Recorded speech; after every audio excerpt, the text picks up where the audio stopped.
To start a weaving, you need a loom with a warp on it.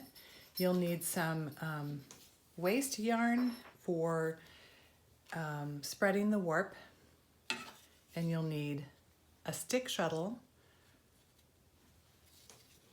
that is loaded with weft yarn. We'll be doing plain weave, which means that each yarn goes over one, under one.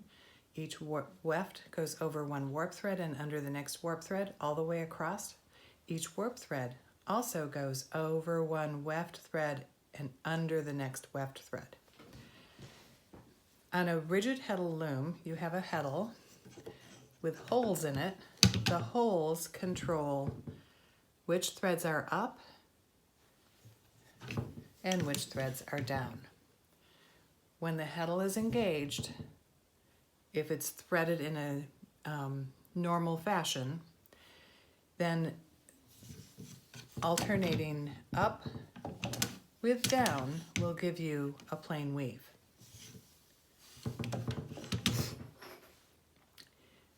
This heddle block also has a neutral position, and that is a good place to rest your heddle when you're done with your weaving, when you advance the warp, and when you're thinking about your next step. You should put your heddle in the neutral position. First, we're going to see, do you notice how these warp bundles are spread pretty far apart right here next to the dowel?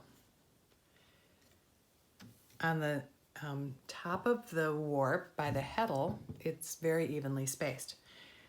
So our first goal is to bring those spaces together, and we're going to do that with some waste yarn. I'm using warp thread from a previous project as my waste yarn. So I've gotten a bundle of warp threads, and I'm putting it into the open shed with the heddle up. Bring the heddle forward, tap, heddle down, and now I have the other plain weave shed. Again, I'm going to put the bundle through. I'm not going to come too close to the edge. I don't want to create draw in yet. Tap and up.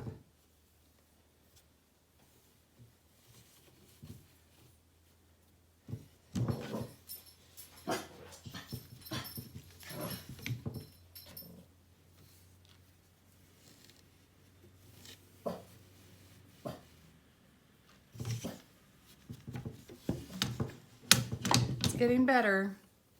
The spaces are starting to close in. Whoops.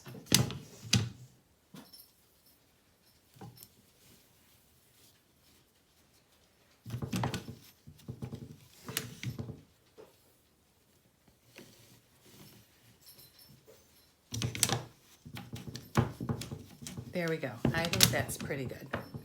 So now we want to start weaving with the real weft yarn. The yarn that we plan to use for our beautiful project. You take your shuttle. I usually start from right to left. It doesn't matter, you can go in either direction. I'm going in from right to left.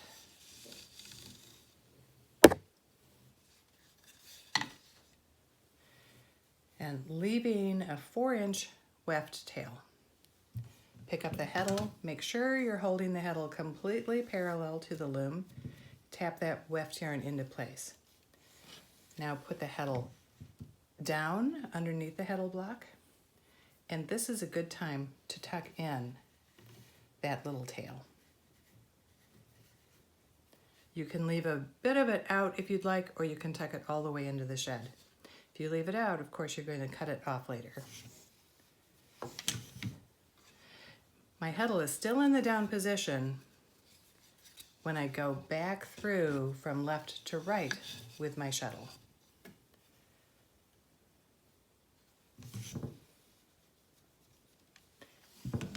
This is probably a good time to talk about how to have even selvages.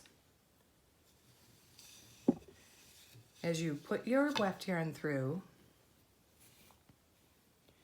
make sure that you have cupped the outermost warp thread firmly with your weft yarn. You don't want to pull it in like that. so that it actually moves it. You just want it to be firm around that outer warp thread.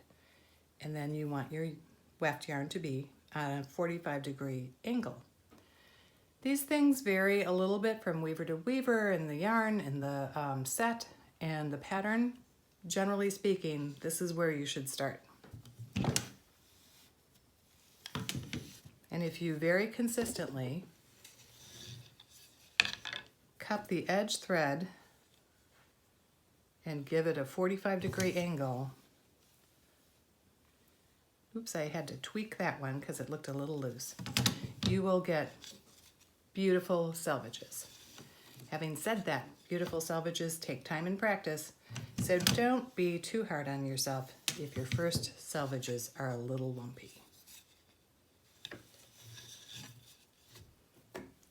Also notice that I am not pulling this back very hard. I'm gently tapping because a gentle tap is giving me a nice, even, balanced weave.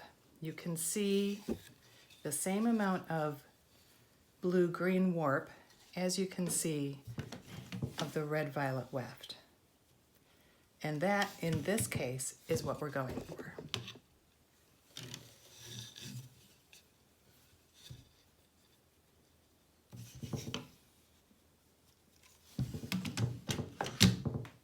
Happy weaving!